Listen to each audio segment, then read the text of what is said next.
제가 세 가지 질문을 좀 드릴 텐데 네네네. 첫 번째 이제 지역조합 지역 이제 주택조합에 주택조합. 대한 네. 부분입니다. 이게 필연적인 모순점을 가지고 있어서 지금 네네. 문제가 계속 나오고 있다고 저는 네네. 보고 있는데 네네. 그 제일 심각한 모순점이 어떤 건지 좀 말씀. 해결책이 없다는 거죠. 피해자는 계속 양산되고 있는데 뭐 어떻게 해결할 수 있는 방법이 없다라는 게 가장 큰 문제입니다.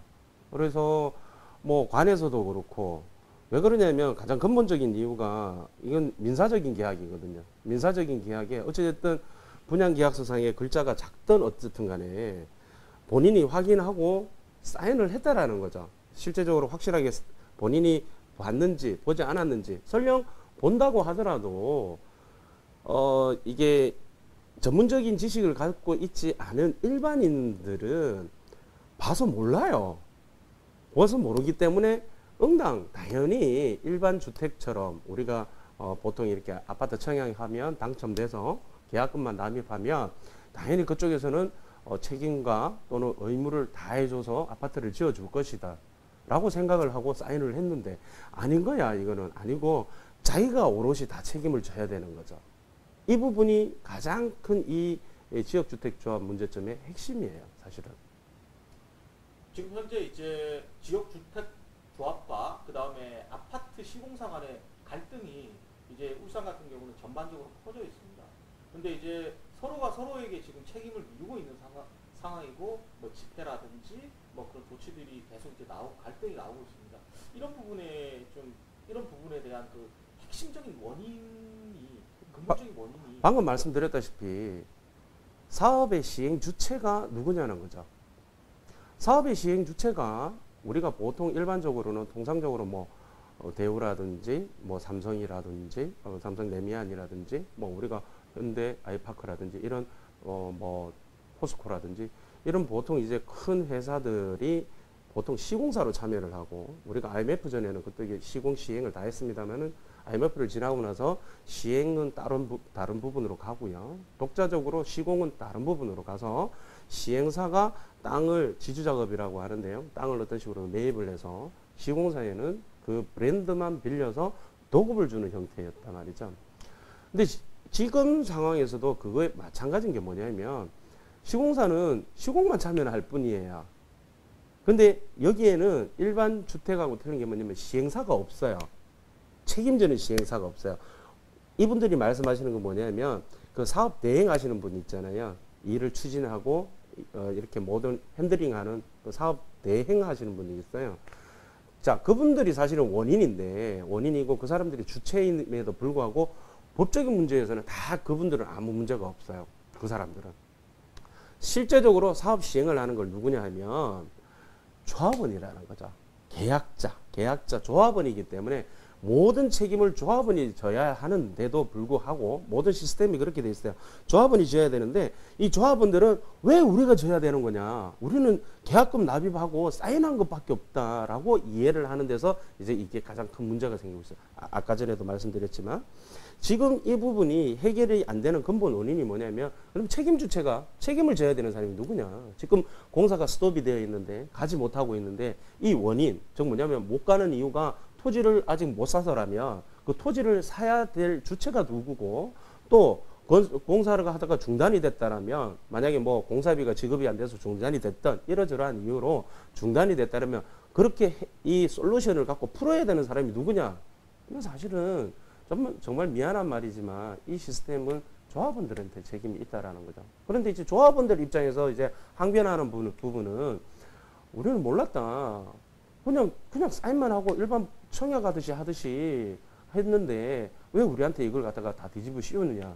이게 사실 그런 부분이죠. 그러니까 관에서도 그렇고 또 이제 시공사도 마찬가지. 시공사는 돈 받는 만큼 공사를 하는 거니까 시공사 입장에서는 좀 왜 우리한테 그래요? 그러고 이제 싹 빠져나가는 사람은 사업 대응하는 사람은 어쩌라고 뭐 어찌됐든 당신이 사인한 거 아니냐. 그리고 이제 중간에 돈이 필요하면 돈 달라고 하기 미안하니까 브리지 대출, 증금다리 대출 일으켜가지고 일단 돈 넣어라. 돈 넣고 나서 또 돈 모자라면 또 돈 넣어라. 그러면서 이게 만약에 지금 요번에 돈 넣지 않으면 이제까지 들어간 돈 다 무효가 돼버리고 날아간다. 그러니까 또 넣어라. 그러니까 이제 조합원님들 입장에서는 아, 이거 또 넣어야 되나? 이거 넣으면 또 날아가는 거 아니야? 맞죠? 또 날아가자. 또 날아가자. 그러면서 사업 대행자들은 이번에 넣지 않으면 계약 해제하겠다. 몰수하겠다. 뭐 이딴 식으로 이야기하거든요. 근데 사실은 그렇지는 못해.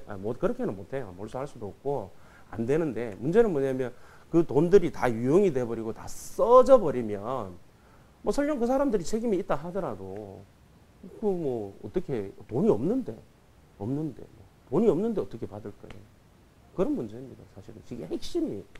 예. 지금 정부라든지 지자체라든지 또는 뭐 관리 당국이 이런 부분이 지금 울산 같은 경우는 굉장히 심각하게 파생되고 있기 때문에 뭐 대응책이라든지 또는 뭐 해결책 뭐 이런 게 좀 있을까요? 제가 알기로는 사실은 이런 부분이 문제가 돼서 각 지자체에서 국토부에다가 이거 굉장히 많이 이야기를 했습니다. 해서 이 부분을 뭐 폐지를 시키든지 보완을 하든지 뭐 이런저런 이야기가 사실은 많이 있었는데요. 그래서 작년인가 이제 각 구청에 신고하고 예전에는 신고하는 제도도 없었고 신고를 하고 또 이렇게 모집을 해라, 조합원 모집을 해라. 또 그리고 그 법률 바뀐 걸 보게 되면 그 만약에 탈퇴를 한다라면 언제 탈퇴한 시기부터 언제까지 지금까지 넣었던 돈을 돌려주라, 환불을 해주라는 어떤 그런 절차까지 다 명시하도록 되어 있습니다만은 그거 역시 다 쓰고 없는데 돈이 없는데 돈이 없으면 못 주는 거잖아요. 결론적으로. 그러니까 그런 문제에서 계속 부딪히는 것이고 이 보완이 했지만 그 보완되는 부분들이 실제 그 시장에서는 전혀 어떤 똑바른 효과적인 작용을 못 한다고 할까요? 그런 상황이고 그러면 앞으로 어떻게 할 거냐? 결국은 돈의 문제거든요. 그 조합원들은 내가 이때까지 들어간 돈 뭐 반만이라도 돌려달라. 또는 내가 뭐 손해본 분은 내가 판단 잘못했으니까 일정 부분 내가 손해를 볼 테니까 나머지 돌려달라라는 게 핵심인데 돈이 없어요.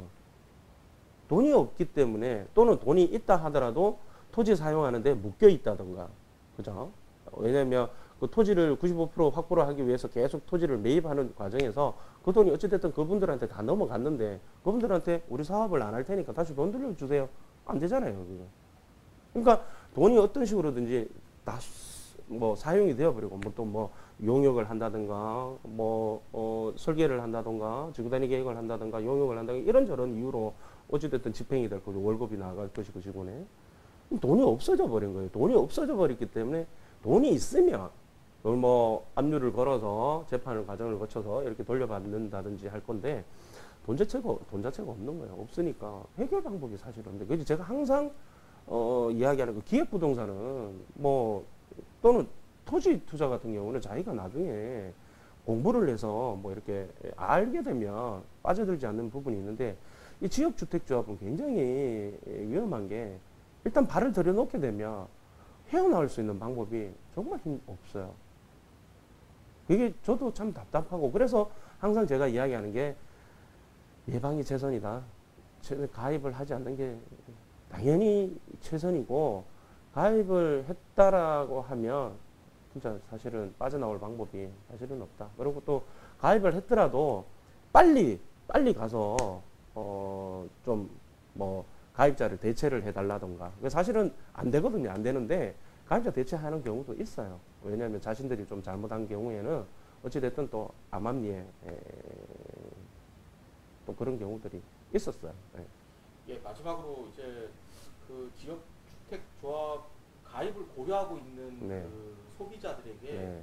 이렇게 좀 조언이랄까, 네. 이렇게 예방법이라든가 안 하는 게 답이에요. 제가 조금 전에도 계속 이야기했지만 하지 않는 것이 가장 최선의 방법이고요. 절대 하면 안 돼요. 이게 지역주택조합이 성공한 케이스가 한두 군데들이 있어요. 그래서 그걸 보고 그걸 모델 삼아서 야 저기 괜찮게 받더라. 저기 좀 싸게 받더라. 부산에도 한 군데 있어요. 근데 이런 경우는 위치가 굉장히 좋아야 돼요. 위치가 굉장히 좋아서 누가 봐도 거기서 살고 싶을 정도의 굉장히 위치가 좋은 곳이어야 되고 그런 곳에는 분양 걱정할 필요가 없는 거예요. 그러니까 제가 아까 전에 말씀드렸지만 사업 시행 대행하는 사람들이 그 땅 작업을 했는데 시공사가 보니까 위치가 좋은 거야. 그 시공사가 아예 그 사업권을 있잖아요. 양도를 받아서 매매를 해서 매수를 해서 진행하는 경우가 있어요. 그런 경우가 한두 건들이 나오다 보니까 그것이 뭐 지역주택조합의 어떤 모델이고 굉장히 좋은 케이스고 이렇게 될 수도 있다라는 것처럼 홍보를 하는데요. 대체적으로 보게 되면 지역주택조합 그 시행을 하는 위치들이 그렇게 좋지를 못해요. 그리고 80%는 좋지를 못하고요. 한 20%는 위치가 좋은데 20%가 위치가 좋은 곳은 어떤 문제가 생길까요? 위치가 좋다는 얘기는 뭐냐면 기존에 있는 사람들 땅을 팔까요? 팔지 않을까요? 안 팔죠. 안 팔고 또 팔더라도 굉장히 비싼 가격에 팔겠죠. 그럼 굉장히 비싼 가격에 팔 때는 어떻게 됩니까? 처음에 사업 대행자들이 제시했던 그런 어떤 분양가에 비해서 추가로 나중에 부담해야 될 금액들이 굉장히 높아질 개연성이 굉장히 높아진다라는 거죠. 그러니까 지역주택조합은 아예 하지 않는 게 낫고요. 절대 저는 하지 마라라고 말씀드리고 싶어요. 예.